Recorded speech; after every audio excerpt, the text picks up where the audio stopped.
our dropout rate is below 10%. So we progressed. We didn't lost students. We didn't lost students' confidence. So obviously, the education institutions, they are going to face enormous fund crisis in the upcoming days. But crisis of fund can be tackled. But crisis of enthusiasm from students, teachers, faculties, and top management, that you cannot really cover up. So we are trying to create a enthusiastic online or virtual campus system where student will feel more enthusiastic, where student will feel more participating.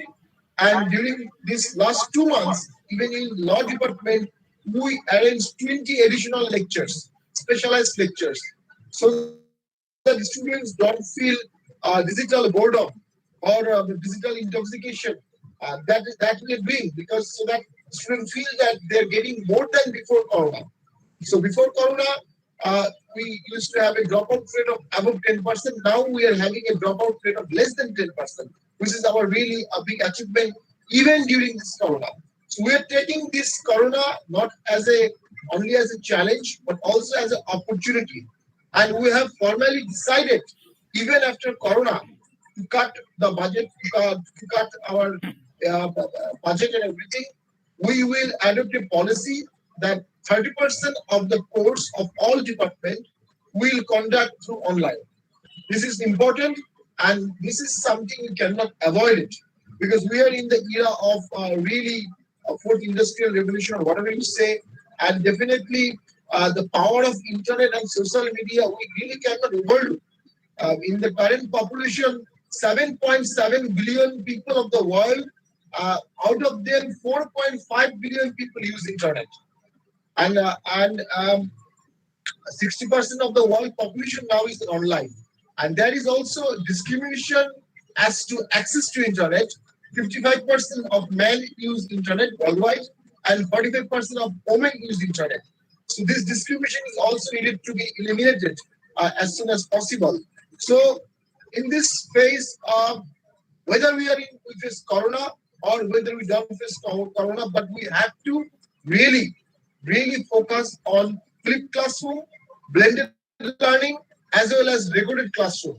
So what we are doing basically, whenever a teacher is giving online lectures, we record it and then we publish it in our official website or Facebook account or group, whatever, so that the students, if they want, they again can look into the recorded class and clarify their issues. And then we have a later version of clarification classes. So this is the way we are handling this COVID. And with the first generation university, we started online classes during this Corona. And surprisingly, we have a private university here and we have a public university. Surprisingly, almost 30 private universities started online classes, and so far only 7 public university they started online classes. So with their huge resource and everything, even public universities are lag behind in starting this thing. So I like to say something about education, and of course, I personally believe that education is means collaboration at the moment and partnership. And the problem we are facing is that, as I told, because of the neo-patrimonialism and overwhelming impact of business community in framing the policy, we doubtful whether education will be the priority of priorities. But education must be the priority of priorities. And also, the bureaucracy in Indian subcontinent, including Bangladesh, they are not always willing to have the partnership or collaboration conceptions. So in 1922, British Prime Minister David Lloyd says Indian civil service are steel frame. You cannot penetrate them, and they will not allow anyone to penetrate it. So the government education mechanism that so far has been handled by bureaucracy, it needs to be distributed among the educational institutions. And government must give subsidy to all public and private universities and other institutions, so that we can create a better future for the nation, so that we can really use this COVID situation for upgrading the skills and talents. So one critic, Barbara Woolton, he says, education has been happily defined as the technique of transmitting civilization. So if we don't collaborate, how can we get this civilization transmission? And Ronnie Scrivalla recently in an article, yes, he says about India, education is the rock on which India must build her political salvation. Our country will be built not on brick and but on brain, not on cement but on enlightenment.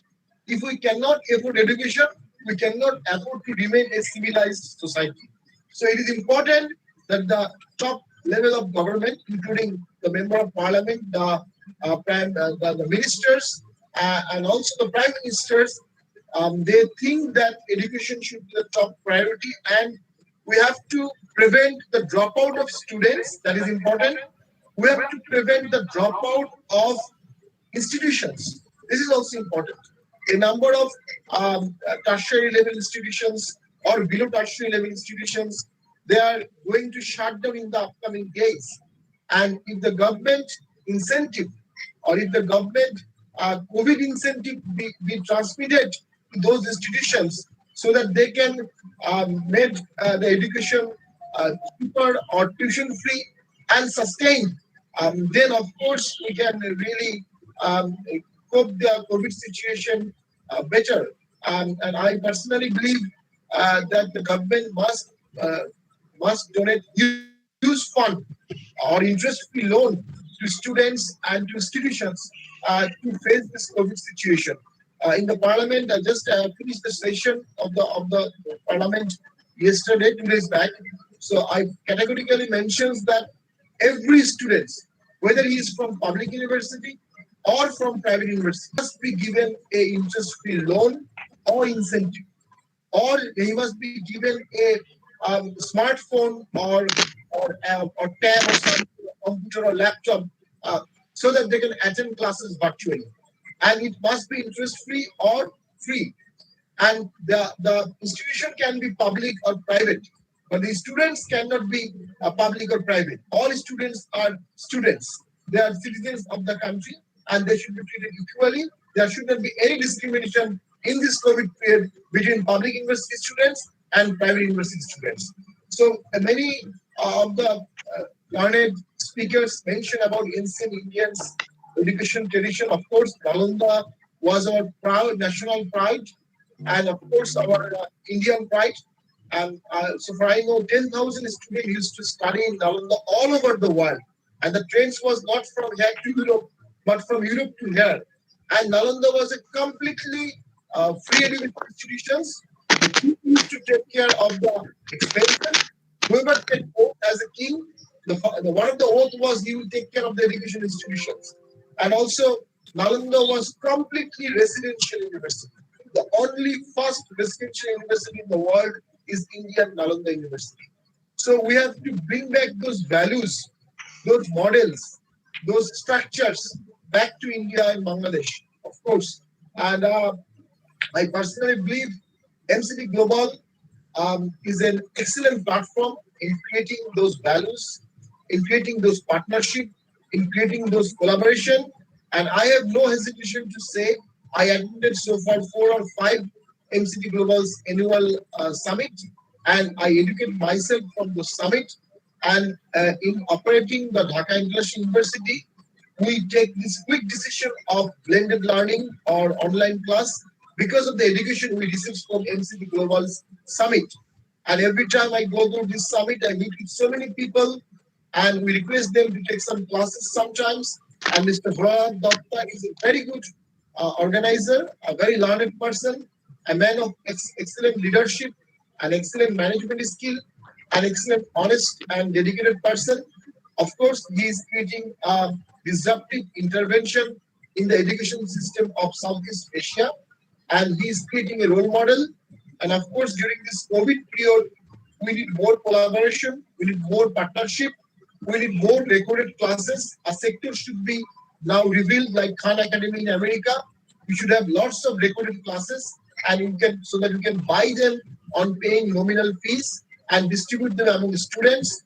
If this COVID, we can cope through education, we can save our future because health-wise we fail.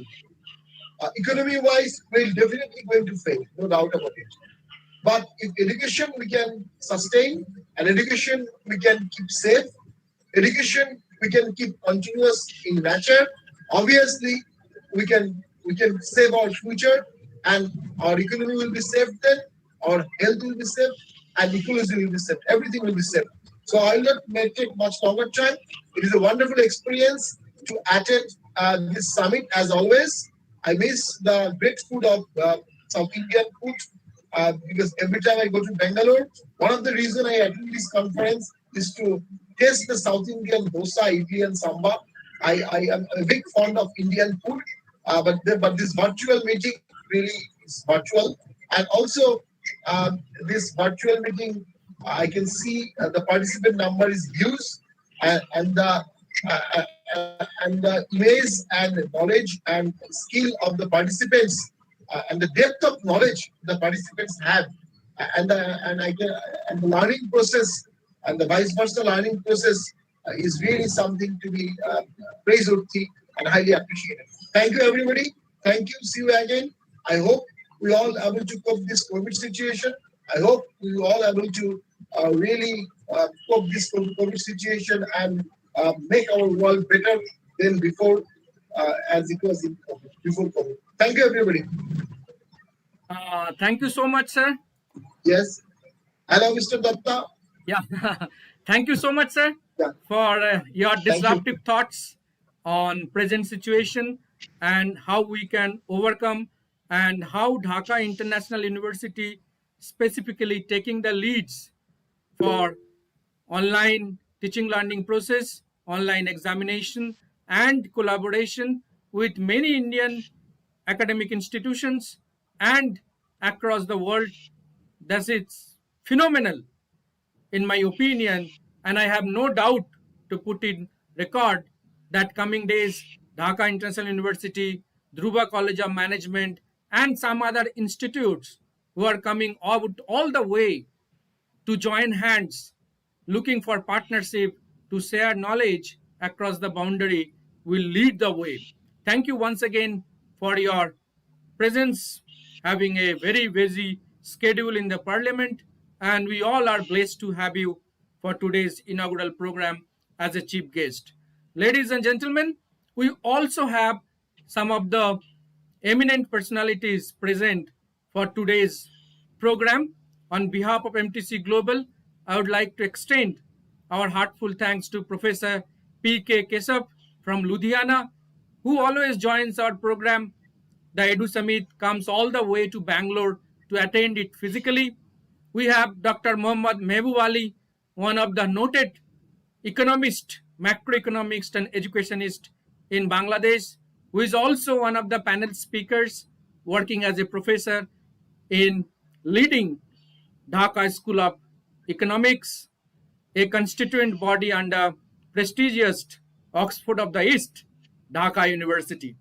We also have Mr. Sahil Kaul, a very young, dynamic, and energetic person and leader and coach, a mentor. We have Dr. Sirajul Islam Pradhan, the Director of Institutional Quality Assurance Cell, Dhaka International University, a great leader, taking a lot of initiatives in the area of quality and international collaboration. We have Dr. Deepak Tandon from International Management Institute, Delhi, who is a very well-renowned professor, along with his wife, who is a professor of Jagannath University. We are pleased to have both of them. We have Mr. Dhananjay Phadke, a very eminent startup mentor, advisor, and counselor. Along with that, there are so many, Professor P.K. Burman from Calcutta, and so many other distinguished delegates present here. Dr. Ramachandran, whom I can see from Annamalai University, he always makes sure that he is present in all of our programs. And that is, in fact, the love and affection which we have, the bonding which we have. I truly believe that in this globalized village, the affection, love, and heart-to-heart connections will go in a long way. Thank you so much for all of your presence. Now, let us move on to the panel discussion. As always, for all our Edu Summit, we have one person as a chairperson for the panel discussion all the years throughout. And he is today amongst us one of the greatest well-wishers and founding members of MTC Global, Mr. Ramesh Vemuganti sir. He was former CEO, Vice President of IT company, traveled across the world, presently a member of Telangana Skill Development Council. He's also the CEO and founder of Chanakya Consulting, the former president of Hyderabad Management Association, a very humble, down-to-earth, a great human being who can connect with all of us and dedicated his life for the sake of student community, teachers, and the academic world, and contributing his service, relentless service, day in and day out for the cause without any benefit expectation of any result. And I think he is a great person for all of us to listen to him and to conduct the panel discussion on the theme impact of climate change and role of education. And I request our beloved Mr. Ramesh Vemuganti sir to kindly please take over from me and take the session forward. Thank you so much, sir.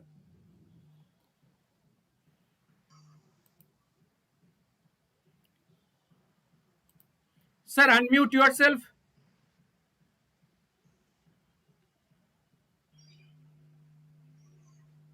Am I audible now, please? Yes, sir. Yes, Am sir, I you're audible? audible. You're audible now. Thank Please, you. sir. That's the first thing we need to ensure on online programs. Thank you, Professor Bholanath. Okay, wonderful takeoff, lovely session going on. Okay, huge knowledge sharing, dissemination. People are absorbing. Okay, reflecting a lot of things. COVID is all over us, and you also chosen the right topic, the most needed topic, which everyone is combating. Initially, when people look at this topic, we wonder in what way has this topic got to do with management education. But it has a lot to do with education per se. It has a lot to do with higher education and also management education, which all of us can also share a few thoughts in the permitted time. Now we have a galaxy of speakers. I request each speaker to spend about 8 to 9 minutes so that we conclude this session in 1 hour. The last 10 minutes we can devote for Q&A, and anything can be taken offline later on. I'll give an introduction and then we will take off with the speakers.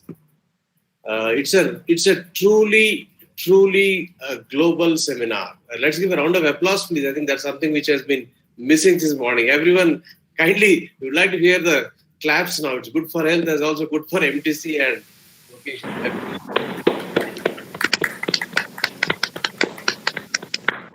Thank you.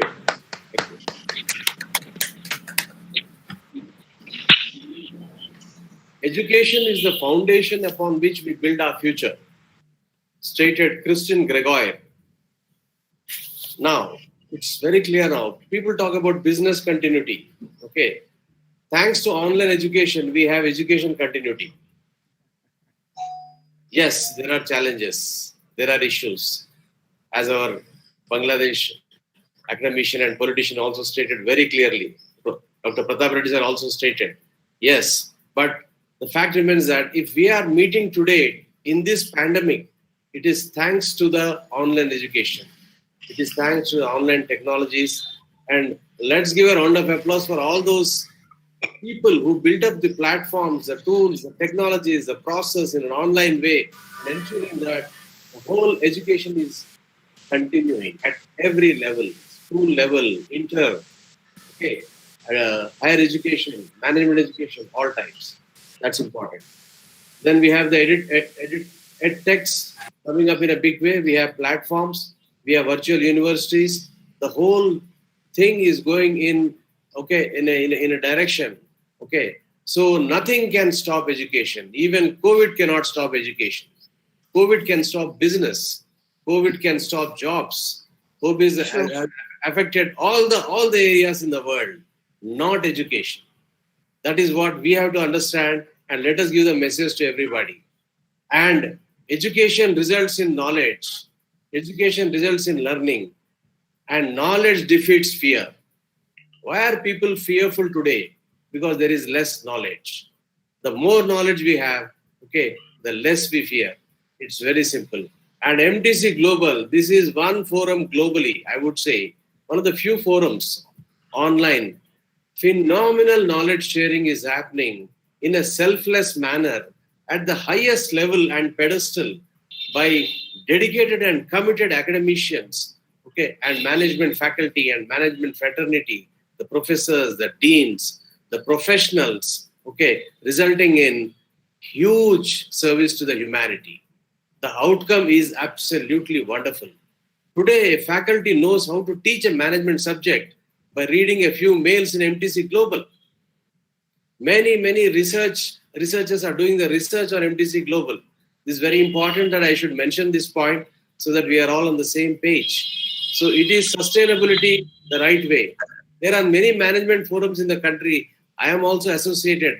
I do not want to name them. But what is their contribution to management education vis-a-vis MTC Global? Okay, it is not much. Whereas we are purely dedicated. As simple as that. Coming to the topic of the day, combating climate control role of education. The 20th century is the warmest of the past millennium. 1990s, the highest recorded temperatures have started. Earlier in India, we experiencing only summer was 3 months. Today, summer is 10 months. Right? Every metro, every city, every villages are also burning. It is not just shining. There is no sunshine. It is all sunburn. Okay, it is very clear. So climate control is replaced today by global warming and extreme temperatures which are going out of the system. Okay, UN formulated the great 17 Sustainable Development Goals in 2012. A lot of seminars are being held. Today, webinars are also held. But then the outcome is equally important. And number 13 in the 17 goals is climate action, which is very important. The world has definitely become a better place, and there is awareness across economies and sectors globally on climate control. In 2013, an international panel on climate control has confirmed that there is a human influence on 5 things. That is the reason why we are having the seminar. 1, the warming of oceans and atmospheres. It is absolutely going out of control. 2, challenges in global water cycle. 3, reduction in snow and ice. Glaciers are melting. Ecosystem is getting disturbed. 4, global mean sea level rise. And finally, extreme climate changes. If you look at India, the recent floods in Bengal, in Assam, in Kerala, and most of the time Chennai and Bombay, I think every year they should have this water drowning, and at least 1 week will go in that only. Okay, this is all a result of the climate change and climate going out of control.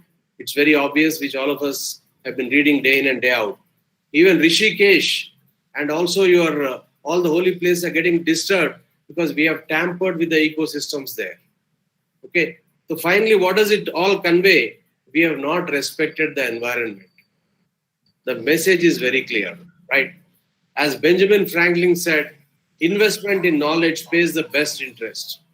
So let us invest in knowledge, the right knowledge by which we start respecting the environment, and we ensure that we don't have these floods and storms and gales and winds and cyclone, okay, and extreme scorching heat by which people are getting affected in every possible way. Learning leads to knowledge. The continuous learning is the name of the game. Now let us look at the students and youth, the role of education in combating climate change. If you look at the students and youth, the students especially from 5 to 15, that is the age group where we have to focus on understanding of climate control. Okay, and the youth especially from the 16 to 25. What can they do? First of all, what are they today? They have gaming literacy. They have Facebook literacy. They have Instagram literacy. They have social media literacy. They have digital literacy. Anything digital, they understand quickly. You don't have to teach them. But what is important is they need environment literacy. They need climate literacy. And if they understand environment and climate, it will be a humanity literacy. So human angle is missing.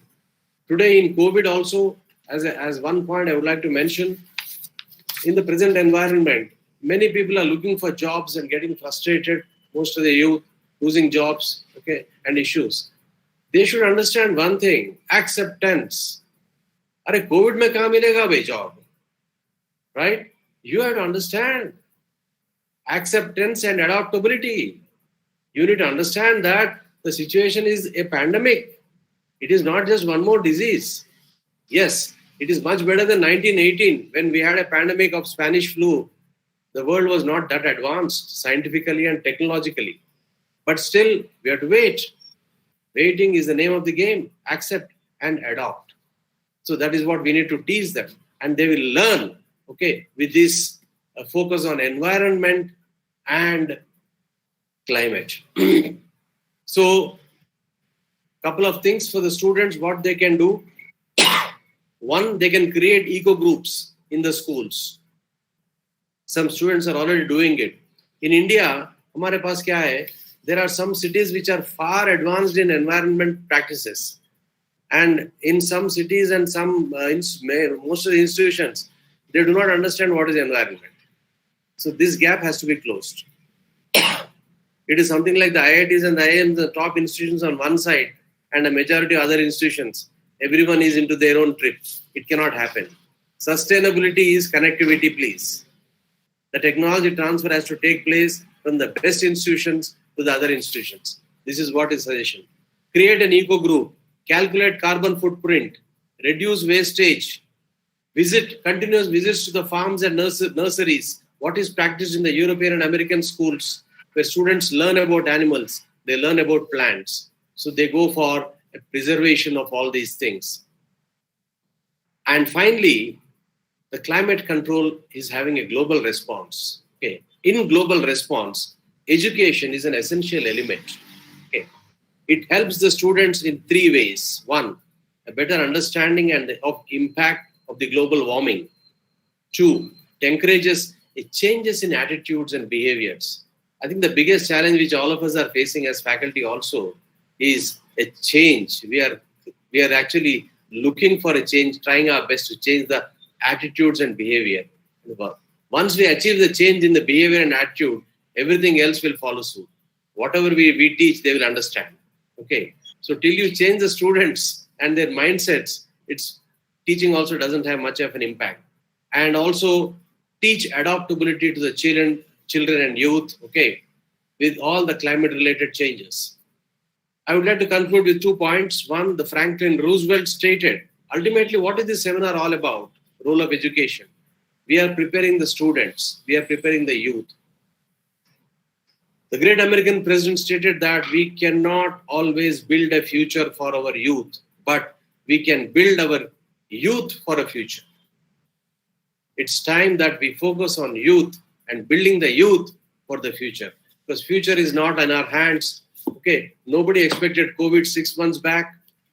We don't know what's going to happen 6 months back, but if the children are prepared, if the youth are prepared, then the whole perspective would change and they can be better prepared to tackle the future. That is the final message which we need to understand. So let's start with the speakers in a sequential manner. From management perspective, I would like to share, because we are all management people, we will be restless if we don't talk about management, okay, in any seminar. Now, what can management education do to this particular seminar, this challenge we are facing, right? Management education is all about concepts, models, processes, and changes, okay, and systems. Now, the principles of management, the change management, the technology management, the knowledge management, the digital management, and all the various functional areas of management from sales, HR, finance, supply chain management, all of them have process, all of them have models, all of them have systems, and all of them have concepts. They can be applied to lessen the damage to climate control. That could be the message. Okay, we can even deliberate in the subsequent platforms, okay, to curb the climate control and make the world a better place to live in. That is where the management education is useful. Now, I would like to go on to the panelists. Thank you very much for this initial introduction and hearing part. Okay. We have 4 eminent speakers, one from Netherlands, one from Bangladesh, and 2 eminent personalities from India. We will start with the Europe, the Netherlands, the hotbed of COVID, a lot of discussion, a lot of news. Okay. Dr. Ross Van Dier is available. Dr. Ross, please. Sir, I think he is. Sir, I think he is right now not available. So if he joins in between, always he is most welcome. But we also have Professor Dr. Muhammad Mehboob Ali sir, who is also one of the panel speakers, who is present. Thank you, sir. Dr. Nadia Binte Amin. She's also. Yes. Yes, I'm here. Yes, Dr. Amin, I think I'll just introduce you in a few. Okay, to start with. She's an achiever from Bangladesh. She's the managing director of Research and Computing Services. Okay. Very keen to follow and share and learn and impart. Now, Dr. Amin, now you can start. Okay. Thank you very much. First of all, I'm feeling very privileged to be part of this MTC and today's event. Thanks to Professor Bholanath and all the dignitaries here. So first of all, I would like to introduce myself. I'm Dr. Nadia Binte Amin. I'm basically an entrepreneur, and I'm leading an women entrepreneur organization as a founder president. That's a trade body named WELD. Okay, so I would like to discuss about combating climate change, role of education today. So, ladies and gentlemen, today I will talk about an issue which has been in the limelight for quite some time, rightfully so, the issue of global warming. We have more to do than what people think it to be. We need to contribute to tackling more efficiently to reducing global warming. We are facing the climate change. So we should talk more about it, so as we talk more about it, it will have impact generation after generation, and mass extinction of beings and species will take place, as we know, due to this climate change. The world will lose its balance gradually, as we have been told. So we recognize that climate change poses serious risk and challenges to all the countries, particularly developing countries. Addressing climate change will be fundamental to safeguarding and advancing progress towards the Millennium Development Goals.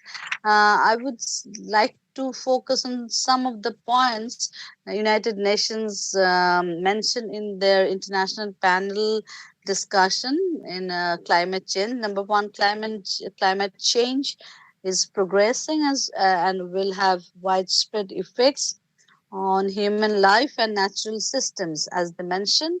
Number two, they mentioned climate change is a key causative factor in increased heat waves, flooding, droughts, intense tropical cyclones, rising sea levels, and loss of biodiversity. And number three, the average number of disasters caused by natural hazards has increased in last 20 years from 200 a year to more than 400 today. And finally, we see that this is predicted to increase by as much as 320% in the next upcoming 20 years, which is very alarming. And also people, and particularly children living in poverty in underdeveloped countries with weak governance and poor education systems are the hardest hit by climate change. The effect of the physical consequences more frequent extreme weather, melting glaciers, and shorter growing seasons adds to the existing pressures for that society, especially that under developing society. So, for example, we can mention, like, Tuvalu as an example, that there is an island Tuvalu which is which is going to be least visited country in the world. They will go underwater due to rise in water level. It's keeping carbon footprint due to a human cycle, and also from our experiences from pandemic, we see that beyond greenhouse effect, pollution, aquatic life was seen. So, as a result, pandemic, human beings were facing very disaster and threats. But what we saw that aquatic life was very lively. They were coming into the um, uh, natural life, and Mother Nature showed us that they needed a break during this pandemic also. So before it gets too late, we need to generate awareness, and obviously through education. We need to see that I will quote from Jen Fonda. She mentioned about generating awareness regarding combating climate change, and what should we do if we do not. She mentioned, if we do not talk about it, if we do not care about it, we are not going to do anything about it. So we have to talk about it, at family dinners, even with our uncle who doesn't believe in it. We have to listen to people, find out what they care about, and then preach what we want to say to them according to what they care about. So, how climate changes are being perceived. Different research shows that climate change is a very controversial topic yet. Some people assert that climate change is not occurring, and others believe that reports are inaccurate. That whilst climate change is happening, it may not be caused by human activity. There are also climate alarmists who support their claims that erratic weather patterns are a result of climate change caused by human activity.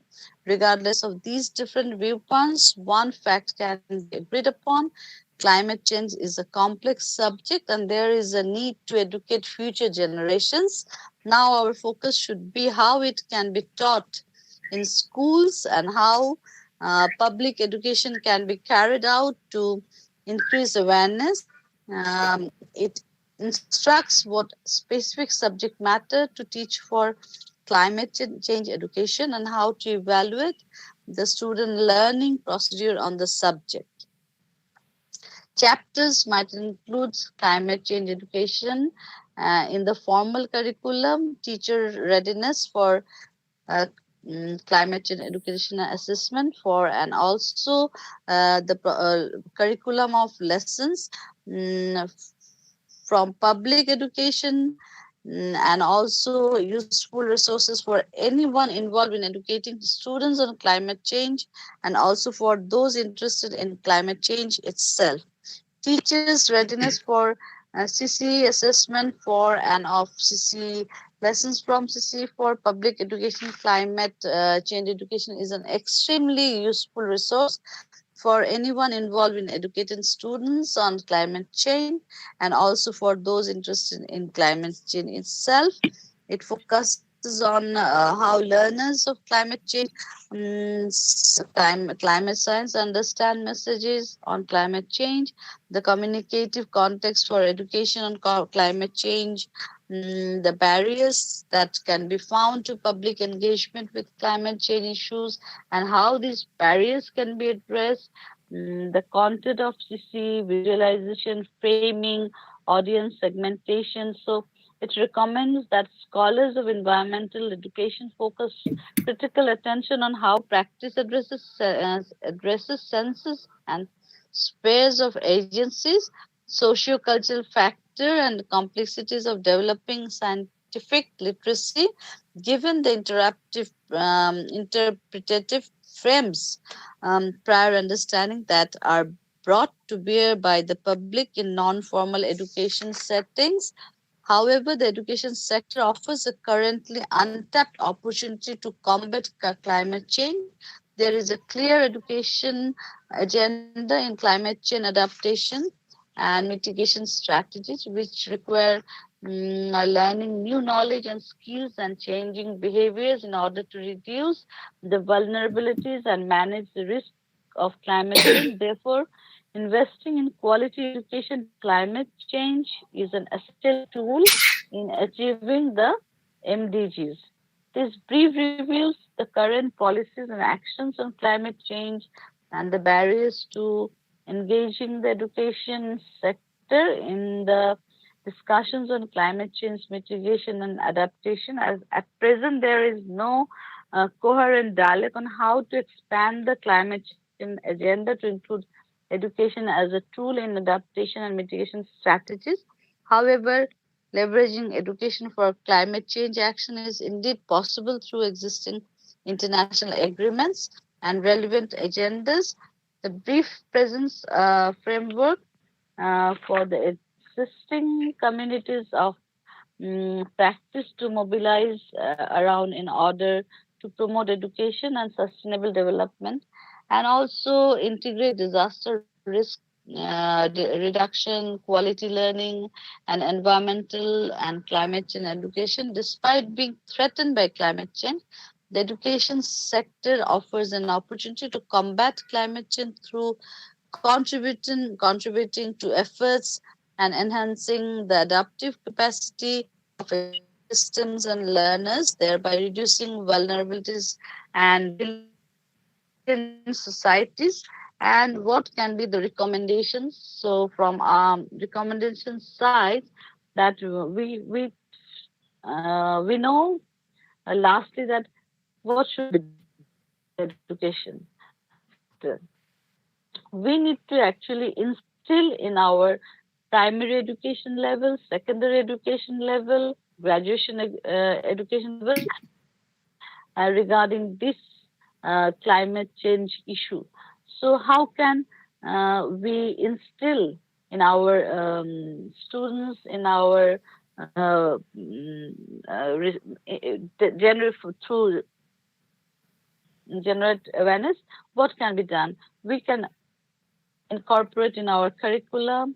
We can give some of the example, like in the practice we can have our chapters or course, and also painting, animation, like there are Mina cartoon system and fair. We can go through debate, workshops, seminars, sightseeing, then tree plantation, pollution, and we can educate them how to be minimalistic, how to do recycling, what are the green environment impact, how to do water treatment. Actually, what we see that, and also we are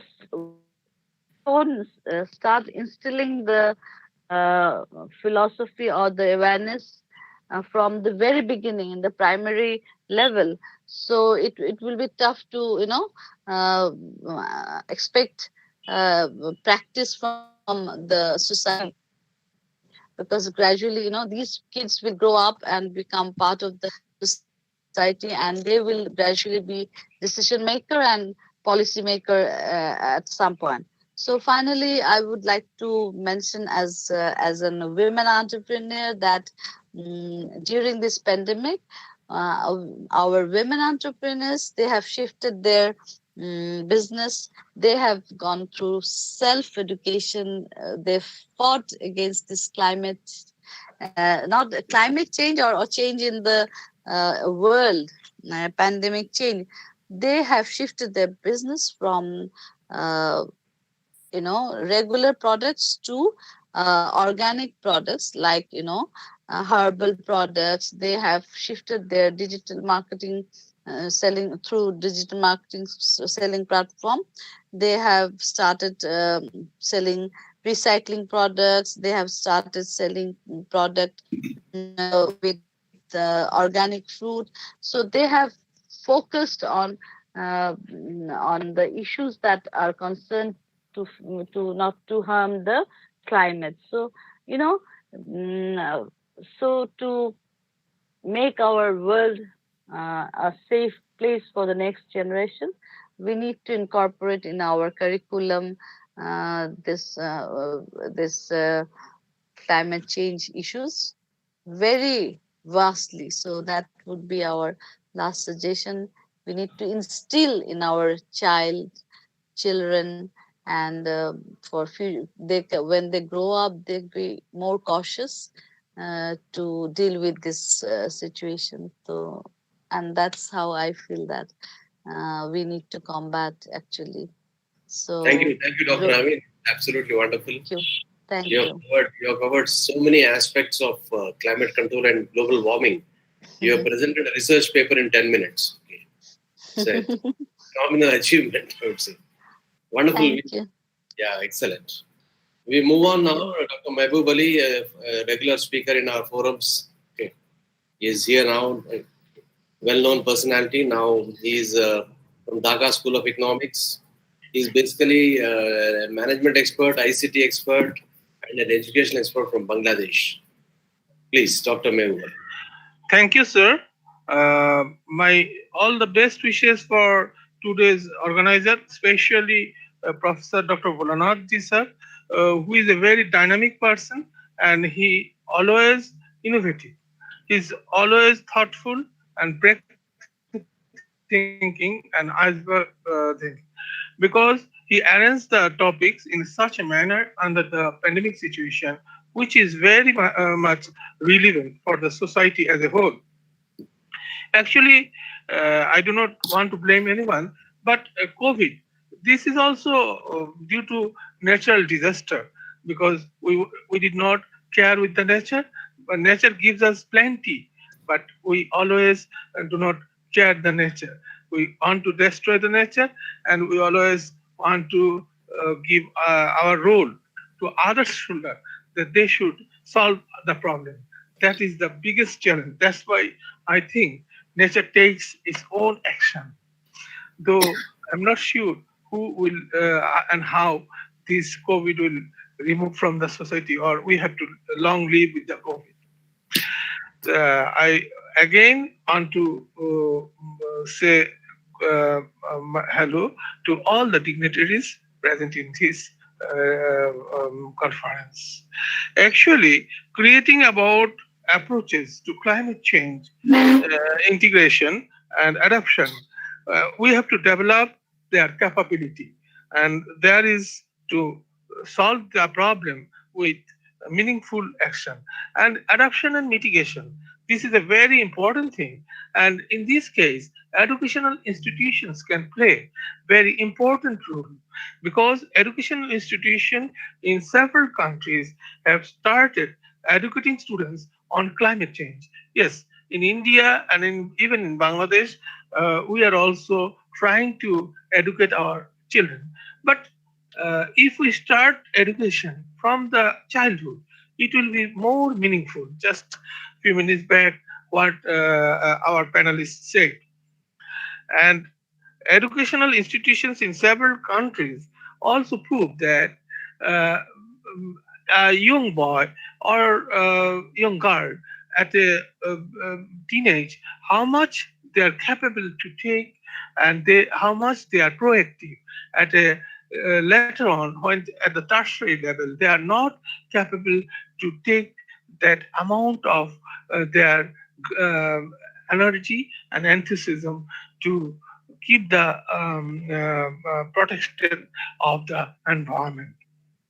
Youth activities. Greta Thunberg stated a movement when she began advocating for climate change awareness.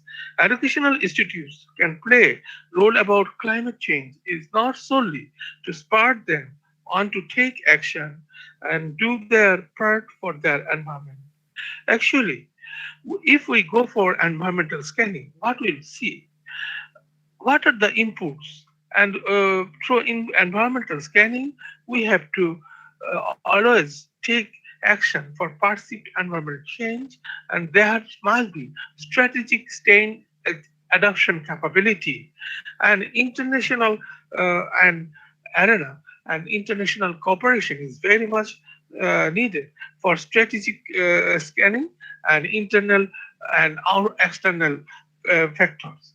And we know that whether students are informed at their childhood or when they are kid and ready to integration, because globe is one planet where we are now trying to make globalized world and tackle consumerism, because excessive consumerism makes us greedy in the society, make transportation as a priority. World leaders must work integrated manner to save the planet. We need to result based on target. Otherwise, it will be just telling we are trying, trying, and trying. But at the end of the day, what we are seeing greedy people are grabbing the society as a whole. Super goal should be made to take care of the nature, carbon footprint, and greenhouse gas emission. Greenhouse gas emission should be reduced. Green production, green consumerism should be increased. Actually, it is a timely change which the society as a whole and the globe as a whole needed. Education is to cope with environmental change, and the syllabus should be from the childhood. Need for transformation on the educational system, integration into formal and informal education everywhere. We should use our media, it may be social media or print media or electronic media, for educating people not to destroy the environment. And role of the teachers, this is very important because teachers should care about the environment and prosperity. Integration into school infrastructure, that is also very important.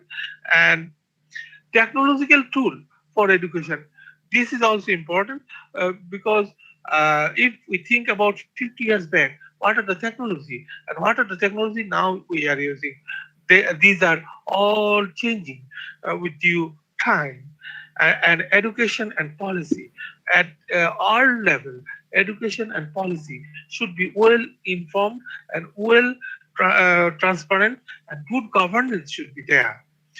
Not only carbon footprint, but also climate change lead to flooding. If we say about our country, Bangladesh, at least 20 government primary schools were washed away by flood water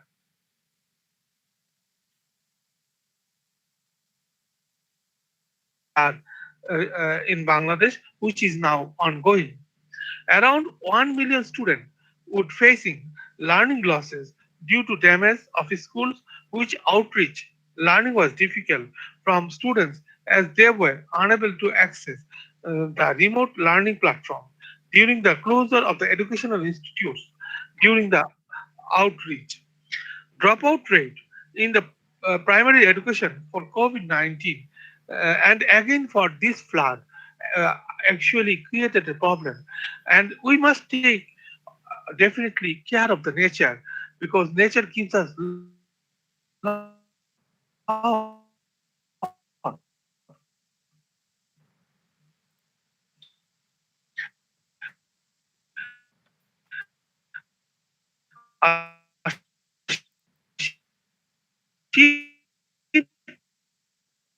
freedom to learn from the nature. We need to go back. Environmental scanning of the educational institutions in the process of gathering information about impact at the internal and external environment are very, very timely needed. And so we have to involve our young stars and also our people from the kid so that they can take proper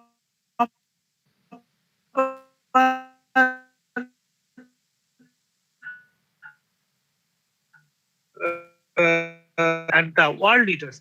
Without political will, we cannot take any action. So I once again want to thank the organizers for timely taking this sort of thought.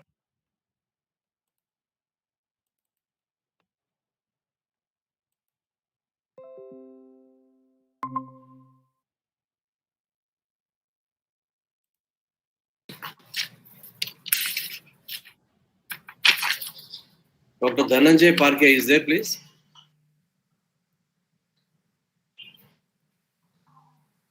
Sir, I think sir has some. Sir, let us move on to the next speaker because I think sir has some technical issues. Just now informed me in WhatsApp. So Okay. let us move on to the next. Thank you.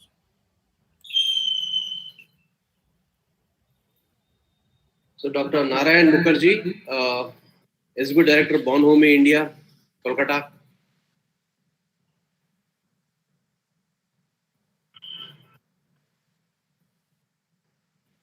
When I say Kolkata, then the expression of Bangladesh professors changes immediately. Not there? No, Dr. Arunabha was there since morning. Dr. Arunabha Mukherjee.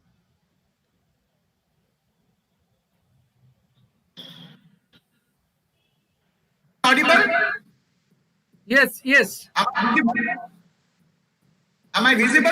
Yes, sir. Yes, sir. Please go on.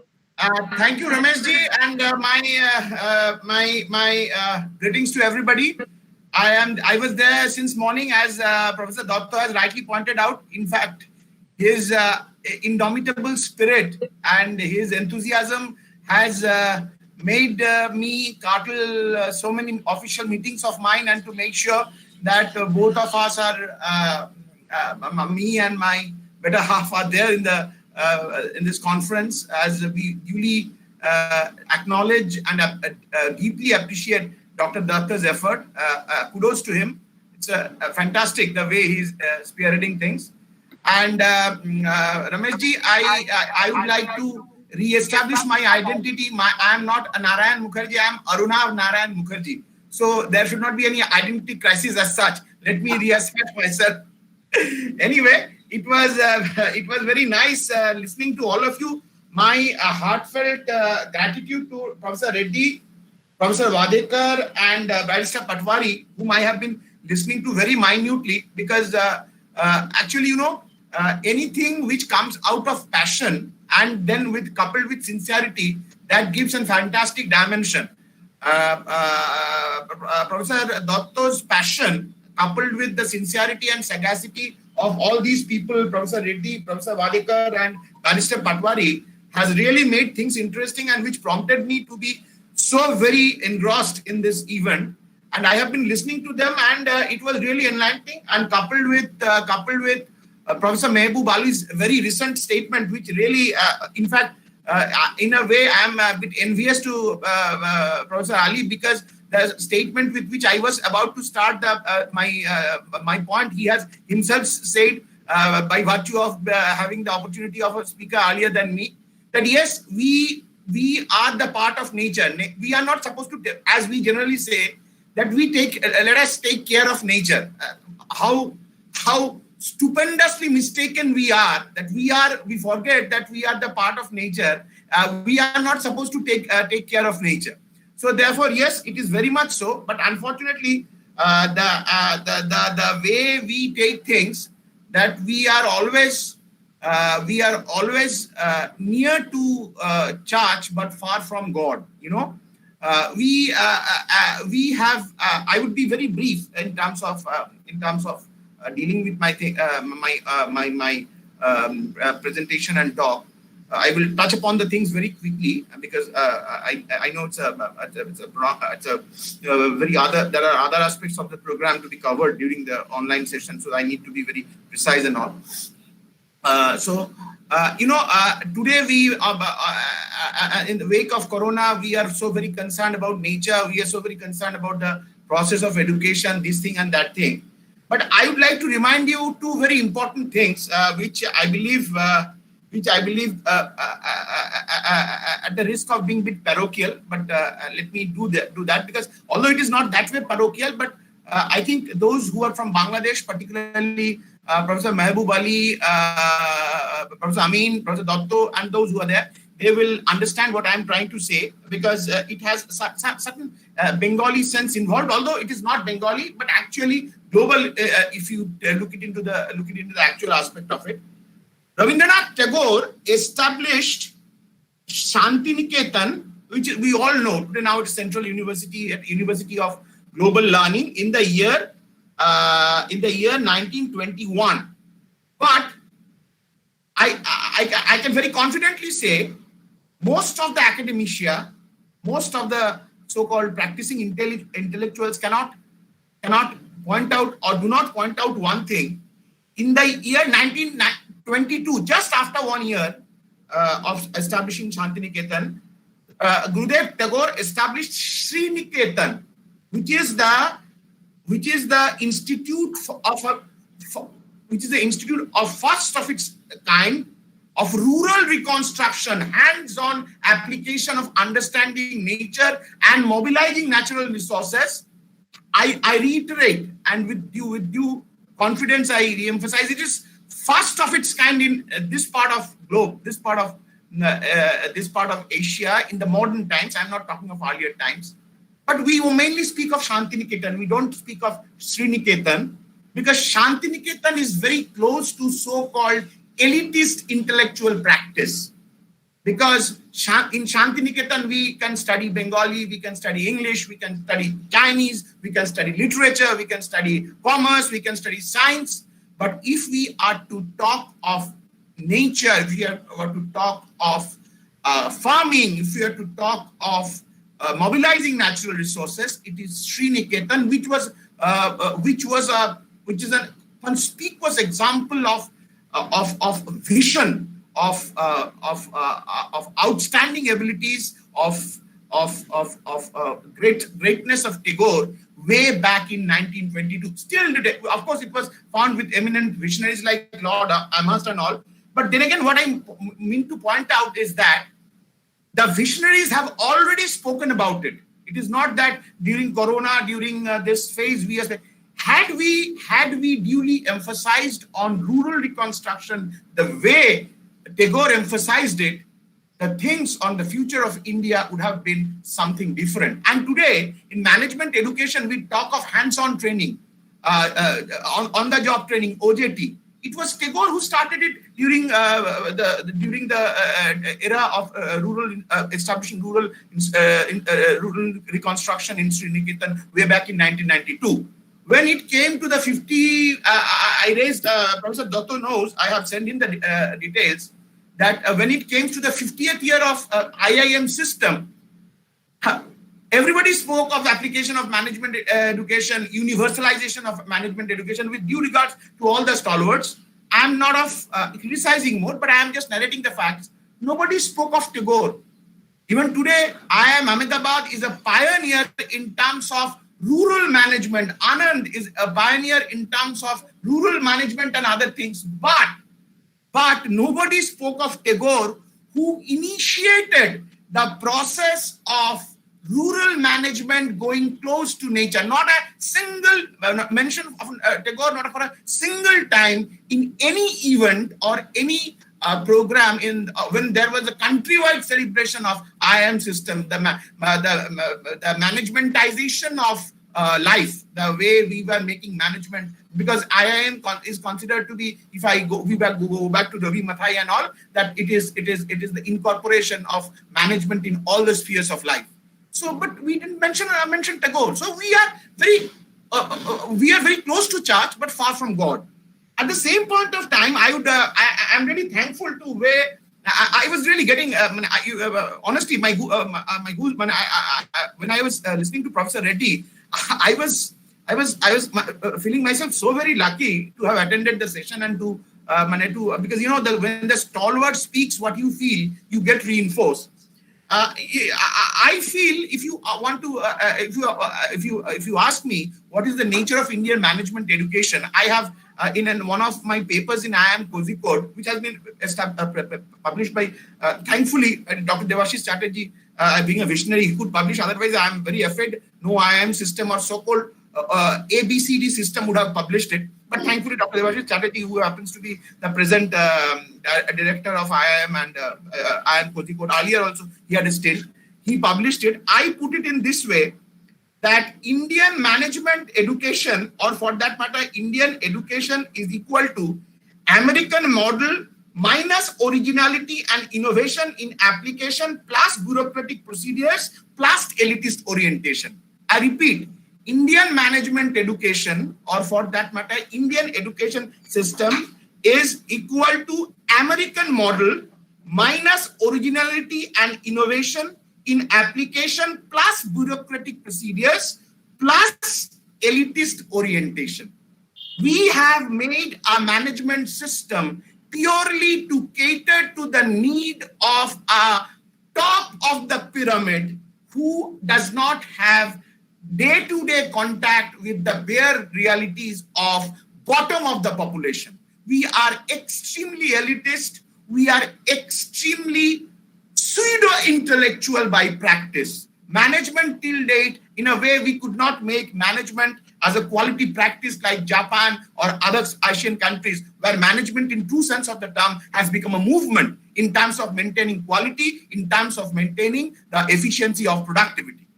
Now, unfortunately, what I feel like, I must say that,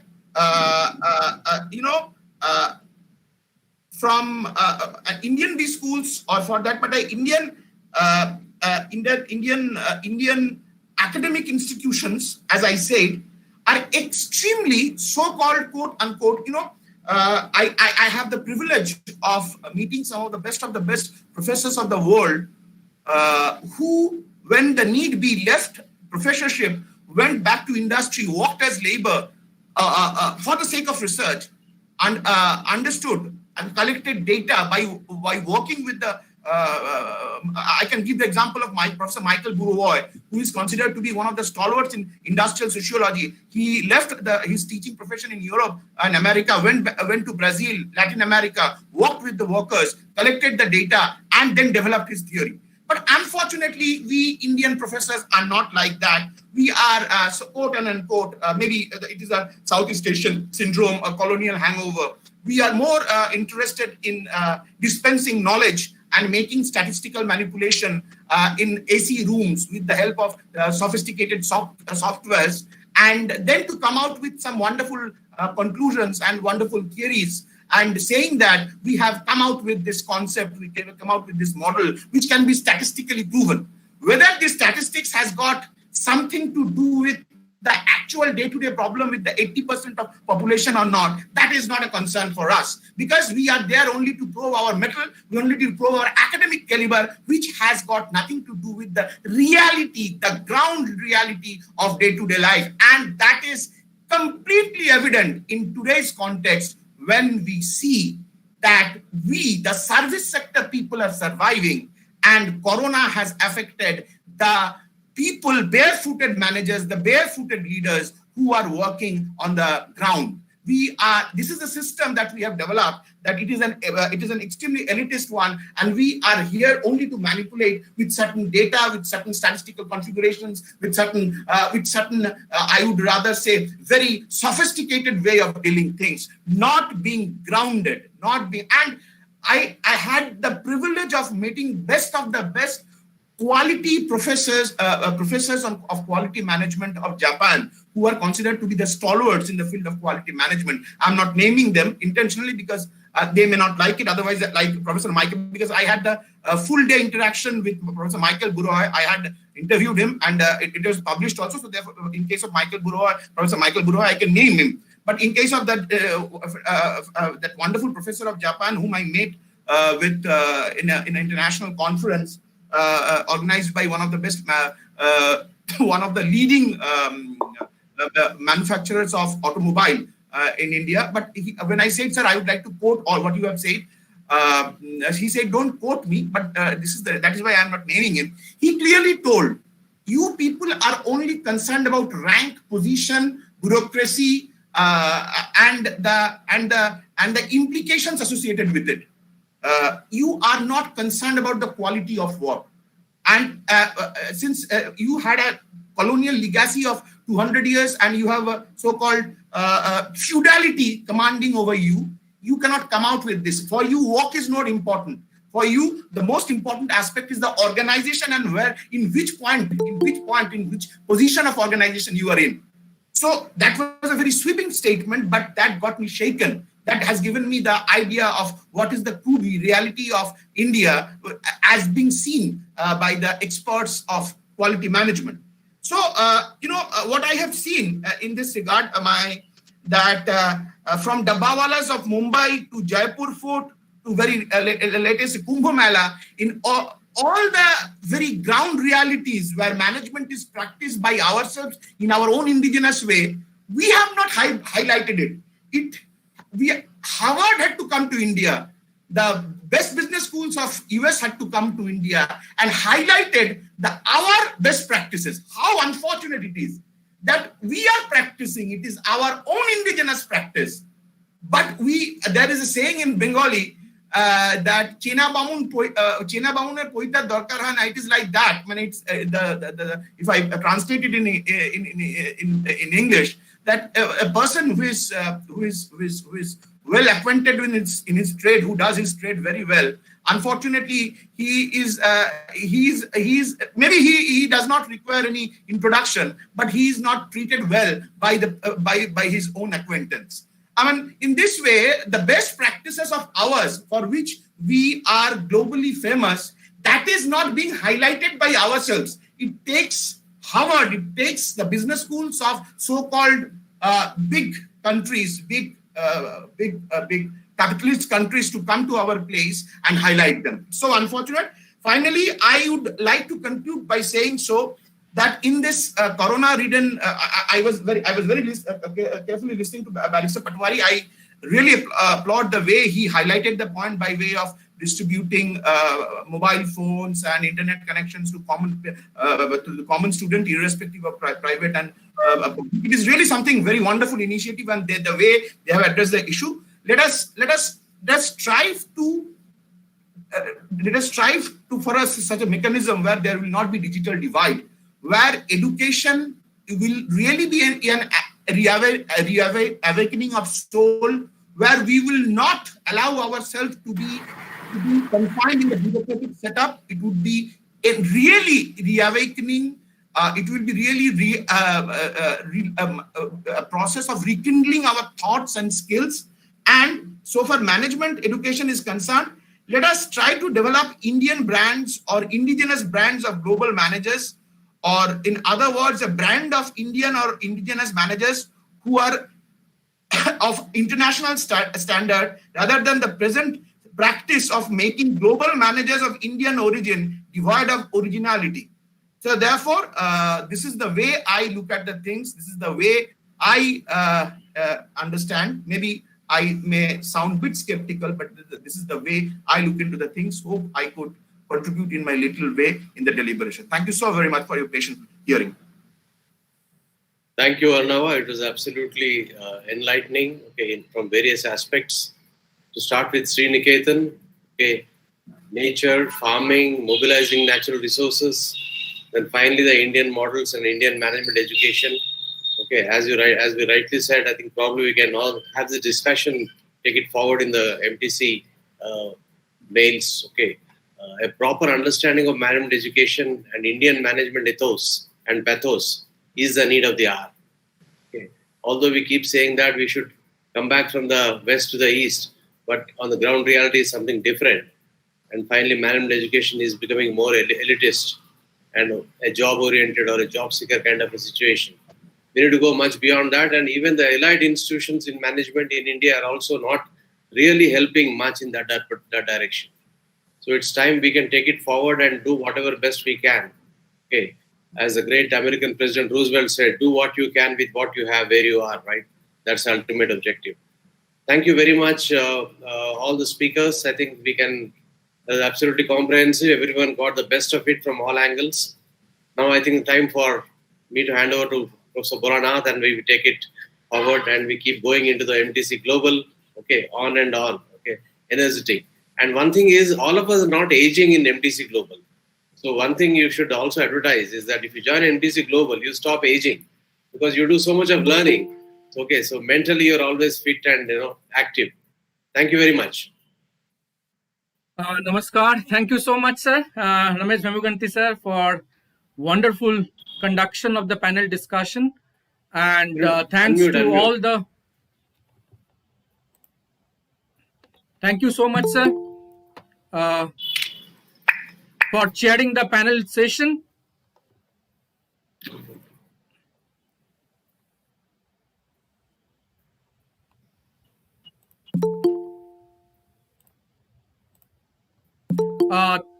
Thank you so much, sir, for chairing the panel session. It has been a wonderful session with all the learned panel speakers.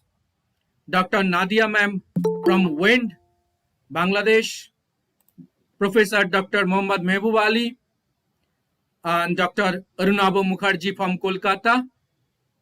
We did not have Dr. Rose Wadier from New Zealand. We also had some technical issues with Professor Dhananjay Farke sir.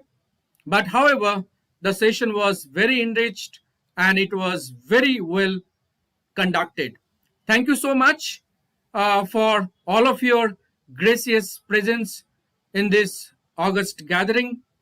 And I appreciate the fact that all the resource persons and the delegates from different countries for their patience and being here and supporting in smooth conduction of the program. It has been indeed a wonderful experience on digital platform. Let's move forward. Let us move to the valedictory session. We are cutting it short because we know that engagement in online platform, we should not extend it too long. And many people, they have other commitments as they have communicated over WhatsApp. So that's wonderful communication as well. So cutting it short, every year we release one book from MTC Global, which is the edited book contributed by the authors across the world. And we try to keep the theme of the book in line with the theme of the Edu Summit, so that becomes complementary. And this book is free book. We have created a PDF version which will be shared to all of you, which will be also uploaded in different platforms like SlideShare and whatever other possible ways, so that maximum people can get access and get benefit out of it. So this year, the book, also named as Combating Climate Change, Roll-Up Education, I have the CD. So in fact, generally, the resource persons in the inaugural program release the book, but in this case, I take the privilege on their behalf to release the CD of the book officially, so that we can release the book. And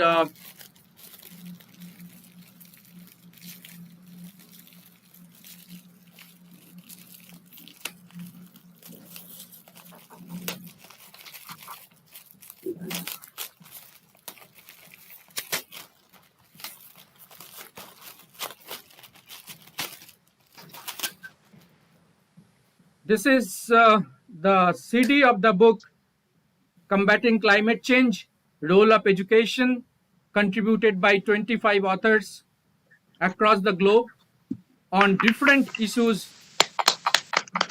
And we extend... Congratulations. Thank you, ma'am. Thank you, Anand sir. Congratulations. Thank you, Ramesh sir, Akhilesh sir, and Arunabha sir. Thank you, all of you, for your... Congratulations. Congratulations, sir. Thank you, ma'am. Thank you, ma'am. Congratulations. Thank you, ma'am. Thank you, all of your support. No, to continue Yes, our efforts. congratulations to you, sir. Congratulations, sir. On research and publication work. Congratulations. Thank you, Dr. Paramdeep Singh, sir, who is also there. He is a medical practitioner, but regularly he shares knowledge, his wisdom with all of us. connecting with the medical thoughts. It's a great pleasure. Yes, congratulations to you, sir. Thank you, Anand Mohan Jha from. Congratulations, sir. Thank you, sir. Thank you so much. So this copy will be sent to all of you. Thank you once again. We also have another book which is written jointly by Dr. Rekha Saraswat and Dr. Narayan sir, Alumudi Narayan sir from Hyderabad. And we take the pleasure to release that same book also because they both are MTC Global members for a long time.